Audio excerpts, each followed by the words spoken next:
কোরবানির মাংস বিসমিল্লাহ বলে বসাই দিলাম। আমাদের মাংস আসতে আসতে মানে একদম 6টার বেশি বেজে গেছে। এখন বাজে কত? এখন বাজে প্রায় 7টা। সবাই কোরবানির মাংস বসাইলাম, কিছু করার নাই। মানে কাটায় দেরি হয়ে গেছে আমাদের মাংস, আর অনেকে দেখা গেছে মাংস খাইয়া ফেলছে।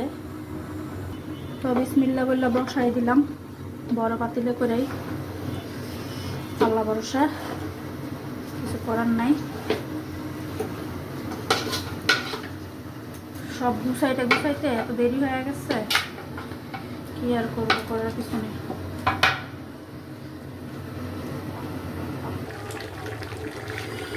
এই তো মাংস বলকা এসে গেছে।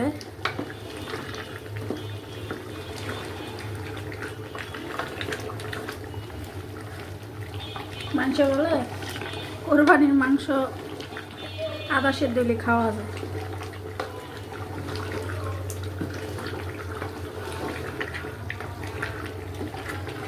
বড় বড় হাড্ডিগুলো দিছি তো পাতিলে, এগুলো নাড়াইতে সমস্যা হইতেছে। আর বড় পাতিলে হাড্ডিগুলো না দিলে আর মানে ইয়া হইতো না। এই জন্য হাড়, বড় বড় যে হাড়গুলো এরকম যে হাড়গুলো নিয়ে আছে বড় বড় মুলির, এই হাড়গুলো নিয়ে সব দিয়ে দিচ্ছি পাতিলের ভিতরে, বড় পাতিলের ভিতরে। এগুলো মনে হয় কষাইরা কাটতে পারেনি, ছোটো করতে পারেনি, এই জন্য এগুলো বড় বড়ই লাগছে। এই জন্য বড় পাতিলে করে দিয়ে দিচ্ছি।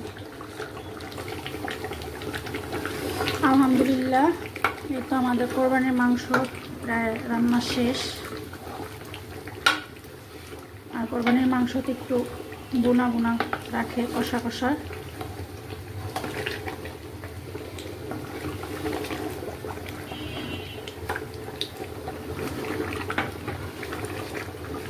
রাত্রের বেলা তো এই জন্য কালারটা একটু হালকা দেখা যাচ্ছে, কালারটা ভালো আসতেছে না।